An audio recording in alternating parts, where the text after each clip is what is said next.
just need to talk for a minute.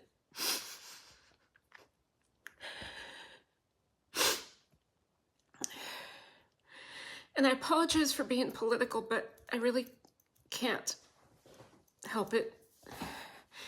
If politics aren't something you want to hear about, feel free to skip the rest of this video. The Supreme Court ruled that, and I forget the guy's name, but this man that the administration admitted had been deported by accident. I think that was the words. The Supreme Court ruled that he needed to be brought back to face due process.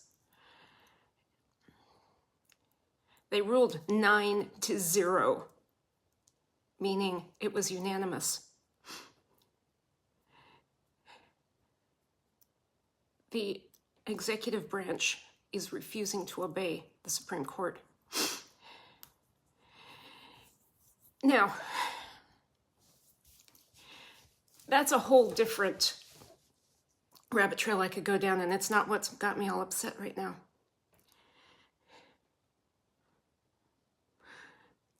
I just saw pictures, and you can go to my Facebook if you want to see them. I'm not hard to find.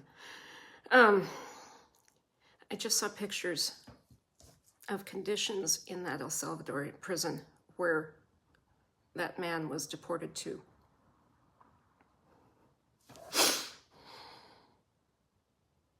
They reminded me of a story, an autobiography of a man, a pastor in Cuba who spent almost 20 years in Cuban, as a political prisoner in Cuba.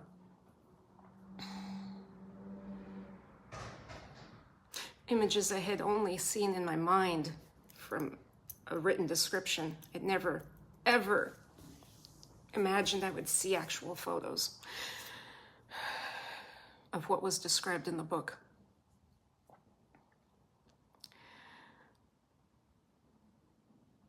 And I saw them a week or two ago, and it was devastating then, but realizing that it's not just gang members that are there, which would be, it's bad enough to treat a criminal inhumanely. That's just wrong. It's against our Constitution, and it's wrong. But I can understand why some people might think it's okay. But to treat innocent men that way, and just, I don't know exactly when it happened, within the last day or two, a 19-year-old young man who was here legally, did not come in illegally, he came in legally. He never had been undocumented, had no tattoos, was not a member of a gang, had no criminal record, was arrested because he happened to be with someone who was a target of an ICE raid, and he is now also in El Salvador. He's 19.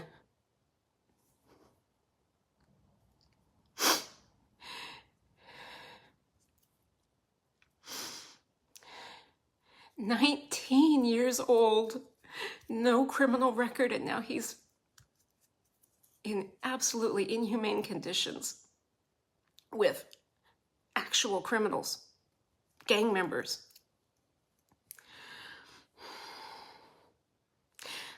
At church this week, my church said on Sabbath, Saturday,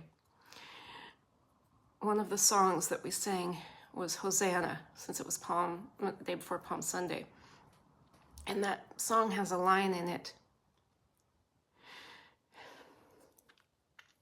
"Break my heart for what breaks yours." Well, God did. And I absolutely don't know what to do. But this is not okay. Innocent people are being hurt, and even criminals are being mistreated, and it's just wrong. crazy thing is I have no ties to any of them. Even citizens are being arrested, or at least detained. Most recently, a Canadian, no, not a Canadian, sorry, an American who had visited Canada, coming back. He had a name like Bashir or something. I think he's from the Middle East. And he was detained for several hours, forced to show his email, which he didn't want to because he's a lawyer and he had confidential emails in there with clients, you know. But, and he was an American citizen. There is no reason he should have been detained by ICE. Absolutely none. He hadn't done anything wrong. So these are the kinds of abuses that are happening, and I'm afraid where it's going. What if they decide to deport all the American citizens that ever had illegal status here?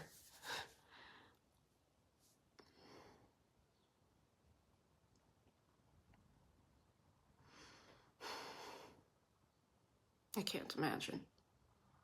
Anyway.